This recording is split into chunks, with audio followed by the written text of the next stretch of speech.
Surgical strike, तुम लोग करोगे पाकिस्तान पे हमला, ये तुम लोगों की हकीकत है। दी एंड ऑफ इंडिया। मैली आंख से भी देखने की कोशिश ना करना, तुम लोगों की आंखें आकर हम निकाल लेंगे। एक किताब जो मैं तमाम हिंदुस्तानियों को रेकमेंड करना चाहूंगी, खुशवंत सिंह साहब की ये किताब है, अगर मैं मास्टरपीस कहूं तो गलत नहीं होगा। इसका टाइटल, वो कहते हैं ना कि नाम ही काफी है, तो नाम ही काफी है जी।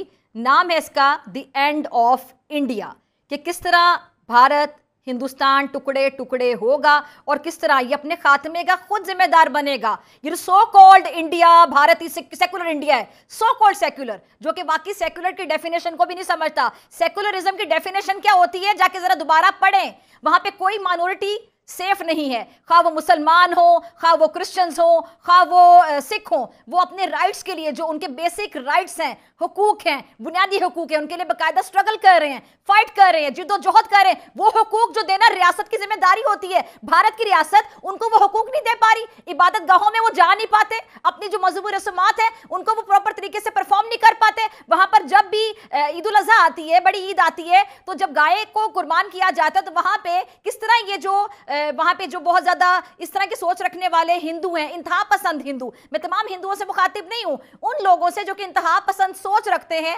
बीजेपी के सपोर्टर कह सकते हैं, क्योंकि नरेंद्र मोदी की सोच क्या है वो आपके सामने है। उसके सपोर्टर की सोच जाहिर बात है उस जैसी होगी तो ही उसका वोटर होगा। वहां पर किस तरह चाकू छुरियां लेकर मुसलमानों पर ये चढ़ दौड़ते हैं, उनको मारने के लिए चढ़ दौड़ पे करते हैं और जबरदस्ती उनसे जय श्री राम के नारे लगवाए जाते हैं। इस किताब को सब लोगों को पढ़ना चाहिए और मेरे ख्याल से मैं रेकमेंड करती हूं, ये किताब नरेंद्र मोदी को भी पढ़नी चाहिए, इसकी कॉपी अमित शाह को भी भेजनी चाहिए। इस किताब की कॉपी जिसका नाम है द एंड ऑफ इंडिया, जो कि हकीकत है, जो कि मुस्तकबिल है इंडिया का, इनको याद रखना चाहिए पल पल कि इनका मुस्तकबिल ये है। इसकी एक किताब की कॉपी जो है अमित शाह को भेजनी चाहिए, अजीत दोवल को भेजनी चाहिए और इसके साथ साथ राजनाथ सिंह को भेजनी चाहिए, अर्नब गोस्वामी जो नफसियाती सा एंकर इनका स्टूडियो में बैठा होता है उसको इसकी कॉपी भेजनी चाहिए, मेजर गौरव आर्या को भी पढ़ना चाहिए। दी एंड ऑफ इंडिया अपने तज्जियों में जरा इसको भी पढ़ के शामिल कर लें ताकि तुम लोगों की औकात याद रहे। तुम लोग करोगे सर्जिकल स्ट्राइक, तुम लोग करोगे पाकिस्तान पे हमला, ये तुम लोगों की हकीकत है। दी एंड ऑफ इंडिया।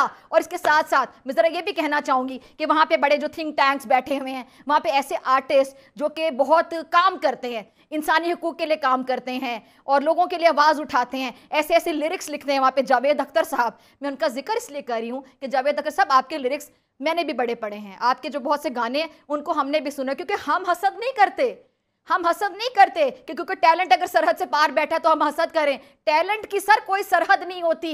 तो जावेद अख्तर साहब आप जरा लिखें ना, नरेंद्र मोदी साहब जो जुल्म कर रहे हैं, जुल्म की दास्तानें रकम करें, क्यों नहीं लिखते आप लिरिक्स? और मैंने तो ये पढ़ा था, हम लोगों ने जो खबर सामने आई थी और आपके मीडिया ने रिपोर्ट किया था कि जावेद अख्तर साहब और शबाना आजमी साहिबा जो हैं वो अपनी मनपसंद जगह पे घर नहीं खरीद सकते। क्यों जी? क्योंकि जावेद अख्तर साहब और शबाना आजमी साहिबा मुसलमान हैं।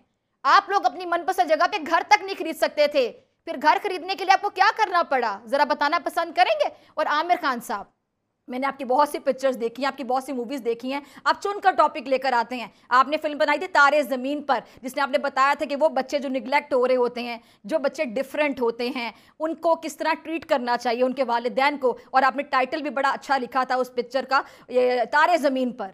तो मैं जानना चाहती हूँ कि ये जो बच्चे जो दलित हैं, जो शूदर हैं, वहाँ पे जिनके साथ बड़ा बुरा सलूक किया जाता है, कि जहाँ से वो गुजर जाते हैं उस जगह को भी, पता नहीं क्या नफ्सियात है हिंदुस्तान में, कि उस जगह को भी साफ किया जाता है कि खुदा ना खास्ता जो बच्चा है ये इंसान का बच्चा नहीं है, अगर वहाँ से गुजर गया तो उस जगह को आप लोग साफ करते हैं कि उस जगह से हमने गुजरना है। जो उचली जात ऊंची जात पात के लोग गुजरेंगे, जहाँ से निचली जात पात का शूदर गुजर गया या वहाँ से दलित का बच्चा गुजर गया, तो आप उस जगह को साफ करते हैं। कब बना रहे हैं आप फिल्म ऐसे बच्चों पर, उनके राइट्स पर, उनके बुनियादी हुकूक पर, कि कितनी उनकी नफ्सियात मुतासिर होगी? और मेरे ख्याल से वो वक्त दूर नहीं है जब एक और 1947 होगा, एक और 1947 होगा, हिंदुस्तान का सीना चीर कर खालिस्तान भी बनेगा। जैसा कि अब मेरे साथ मेहमान मौजूद है पन्नू साहब, वो कितने कॉन्फिडेंस से कह रहे थे कि ये तहरीक जोर पकड़ेगी और हिंदुस्तान का सीना चीर कर ये खालिस्तान बनाएंगे। और वो वक्त भी दूर नहीं। आप याद रखिएगा, जब आपकी अपनी जो निचली जात पात है, जिसको आप शूदर कहते हैं, जिसको आप दलित कहते हैं, जो आपका जात पात का कॉन्सेप्ट है, ऊंची जात निचली जात,